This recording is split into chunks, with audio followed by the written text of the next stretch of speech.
Assalamualaikum warahmatullahi wabarakatuh. Saya Hinda Putri dengan NIM C0E0240012. Pada kesempatan kali ini, saya akan menjelaskan materi tentang sistem, stelsel, kendala, dan penggolongan pajak di Indonesia. Kita langsung aja masuk ke latar belakang. Pajak adalah sumber utama penerimaan negara yang berfungsi untuk membiayai pengeluaran rutin maupun pembangunan nasional. Sudah kita bahas pada materi pertama ya, pemungutan diatur dengan sistem dan stelsel tertentu. Stelsel di sini adalah cara pemungutan pajak, namun sering terkendala kesadaran masyarakat dan aturan yang rumit. Pemahaman ini penting karena pajak berfungsi sebagai penerimaan sekaligus alat kebijakan. Di sini topik kita ada 5, yaitu untuk mengetahui sistem pemungutan pajak, cara pemungutannya, kemudian kendala dalam pelaksanaan, kemudian ada pihak dalam pemungutan pajak, kemudian ada penggolongan dan klasifikasi pajak.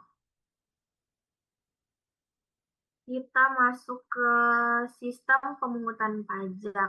Nah, secara umum ada 4 sistem pemungutan pajak, yaitu self-assessment, semi-self-assessment, official assessment, dan withholding.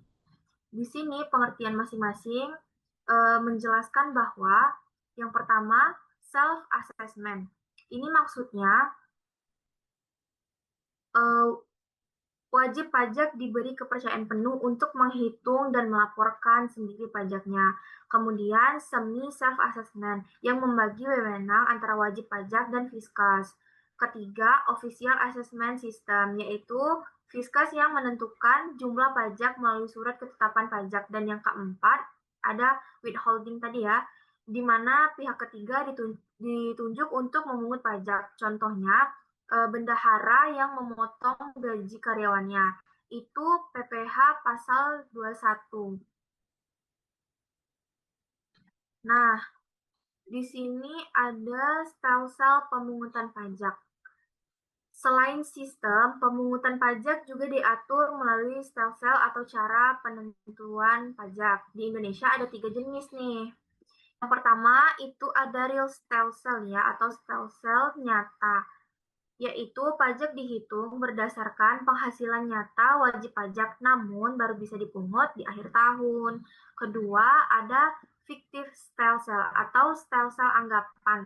Pajak ditetapkan dari perkiraan penghasilan, bisa dipungut awal tahun, namun sifatnya tidak pasti. Itu misalnya dianggap sama dengan penghasilan tahun sebelumnya, sehingga bisa dipungut di awal tahun.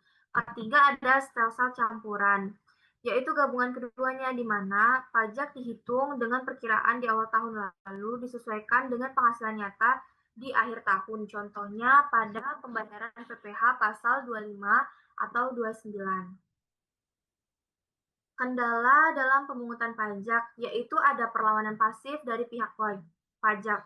Perlawanan pasif terjadi ketika wajib pajak mengalami hambatan dalam membayar pajak, baik karena rendahnya intelektual dan moral yang memengaruhi kesadaran rumitnya sistem perpajakan maupun lemahnya pengawasan Fiskus sehingga kepatuhan menjadi kurang opsional.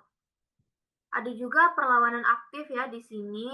Ini bentuk usaha langsung untuk menghindari pajak. Misalnya bentuknya bisa berupa tax avoidance, yaitu mengurangi pajak dengan cara yang melanggar hukum seperti penggelapan. Kemudian pihak-pihak dalam pemungutan pajak. Dalam pemungutan pajak terdapat 3 pihak penting. Pertama adalah pihak wajib pajak, baik individu maupun badan usaha yang menghitung dan melaporkan kewajiban pajaknya. Kedua adalah Fiskus, yaitu aparat pajak pemerintah yang bertugas memungut, mengawasi, dan menagih pajak. Ketiga adalah pihak ketiga, yaitu pihak yang ditunjuk pemerintah, contohnya bendahara gaji yang langsung memotong pajak penghasilan karyawan. Ketiga pihak ini saling berhubungan agar pemungutan pajak berjalan lancar. Kemudian ada penggolongan dan klasifikasi pajak. Di sini ada pajak di Indonesia dapat digolongkan berdasarkan beberapa kriteria ya. Dari sifatnya ada pajak subjektif dan objektif. Dari cara pemungutannya ada pajak langsung dan tidak langsung, dari lembaga pemungutannya ada pajak pusat dan pajak daerah. Selain itu,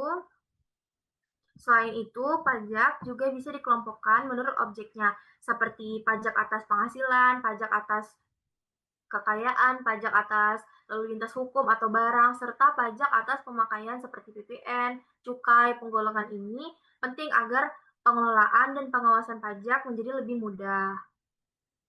Nah, kita sudah masuk ke bagian terakhir ya, kesimpulan. Jadi sebagai penutup, dapat kita simpulkan bahwa pemungutan pajak di Indonesia melibatkan berbagai sistem, sel-sel, serta pihak-pihak terkait yang masing-masing memiliki peran penting. Meskipun ada kendala berupa perlawanan dari wajib pajak, baik pasif maupun aktif, upaya pemerintah dalam pengelolaan dan penggolongan pajak sangat membantu dalam memastikan penerimaan negara tetap terjaga. Dengan memahami hal ini, diharapkan kita lebih sadar akan pentingnya pajak bagi pembangunan dan kesejahteraan masyarakat. Mungkin itu saja yang dapat saya sampaikan. Baik kurangnya saya mohon maaf. Saya akhiri dengan Assalamualaikum warahmatullahi wabarakatuh.